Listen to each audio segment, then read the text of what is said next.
یہ ظالم گالیاں دیتے ہیں ان کو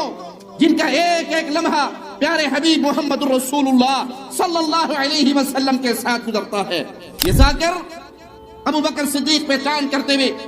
اپنے من گھڑت جھوٹے عقیدوں کو بیان کرتا ہے اور کہتا ہے باغ فدق کو لوٹنے والا روز محشر پکڑا گیا، کفر کا بانی پکڑا گیا، ظلم کا پیکر پکڑا گیا، نعوذ باللہ ثم نعوذ باللہ۔ کفر کا بانی پکڑ گیا اور ظلم کا پیکر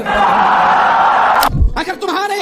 ذاکروں کے یہ جملے درست ہیں کہ نعوذ باللہ ثم نعوذ باللہ، نقل کفر نباشد ابو بکر کفر کا بانی تھا، نبی کے آنے سے پہلے مکہ کی سرزمین پہ بتوں کو پوجا جاتا تھا، اور مجھے بتاؤ مصطفیٰ کی وفات کے بعد کیا سرزمین مکہ پر دوبارہ بتوں کی پوجا شروع ہوئی؟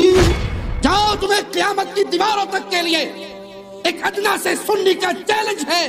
اس کو پیش کرو جس کو تم گمراہی سمجھتے ہو۔